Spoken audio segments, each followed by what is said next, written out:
After Jeremy had his breakdown, I was briefed. When Salter came back out into the courtyard of the house, the missile was already in the air. It was too late. So he was in the courtyard and went inside, and they thought he'd stay inside? Jim sighed. This was the absolute last thing he wanted to do right now, but I'd spent 1.5 years trying to help Beatty without ever hearing about this. Why was that? They had followed and tracked these Taliban guys for months, Grale. Finally, all of them were together in the courtyard. That's when the go was given. That's what you got from your briefing. Yes. Beatty tells a different version. No kidding. But what I just told you actually happened. Look, I'll see you when you get here. All right, and I'm not far away. Sorry to do this to you. One last question, and it's a quick one. Do you know a Phil Raymer? Beatty told me Raymer was an Aussie pilot on Censor and that I should talk to him. You should talk to him? That's what he said. Why should you talk to Raymer? You're not investigating. The launch was investigated, and it's done. I don't know why Beatty's back on this. Maybe he never left it. Raymer was on Censor. He chipped home right after, so if you want to find him, look in Australia. But why are you digging into this? That strike has already been analyzed every which way, and nothing's going to change. I didn't answer fast enough, and Jim said, Hey, your sister's helping the hullabaloo driver carry the cake in, and she's waving at me. I need to go take over for her. There are 5 or 6 kids here waiting for her, and then we're going to boogie over to the casinos to watch fireworks. I'll throw a burger on the grill for you.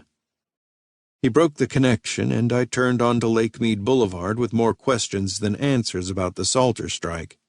What followed was a string of red lights that delayed me even more, but the Alagra was only about 1 mile away.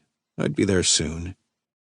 In the distance, the higher glass on buildings reflected orange-red, and looking at that last light and the 4th of July evening coming on, I started to unwind. I'd promised Melissa I'd be on time this year, but she of all people would understand about Beatty. My sister had great patience for those with wounds to the psyche.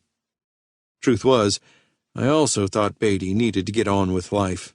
He wasn't the first soldier diagnosed with PTSD. People figure it out and deal with it, right? You don't hole up in a rundown trailer park, complain about the Air Force, and drink yourself to sleep at night while you circle the same spot over and over. At the next red light, a tricolor hullabaloo party van heading in the opposite direction was stopped, waiting for the light to change.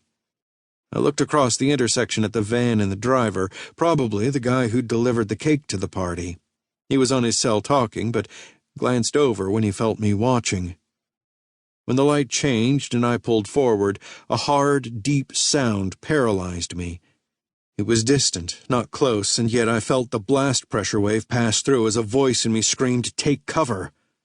My foot slipped off the accelerator. I drifted into the intersection, and the guy behind me was patient until he saw me looking up at the sky. He honked, swerved past, and in that moment I was everything an FBI agent shouldn't be. But I found the smoke. I saw a black column rising and hit the gas pedal hard. I drove toward it, but why were my hands trembling? Wasn't I over all that? Shouldn't I be? Was I weak? As I oriented on the smoke, I called Jim. The explosion must have been close to the Alagra. Jim would be outside figuring it out. He'd have a better view. Come on, Jim, pick up. I'm not calling about Beatty. Acrid smoke was drawn into my car as I closed in. A 1/4 mile ahead, a brown Toyota Camry was stopped in the road near the Alagra, its male driver standing outside with his door open and a cell phone pressed against his ear as he looked toward the Alagra.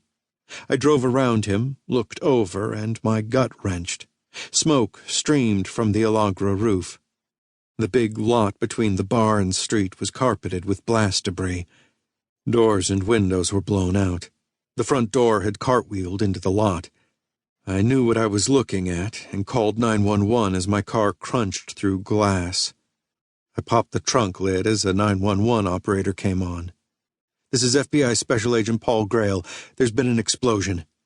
I gave her the intersection just to my left. I didn't have the Alagra address, but they couldn't miss the smoke.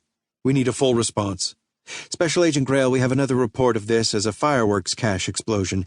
Can you confirm that? Can you tell me how many are injured and if there are burn injuries? Is there a fire?"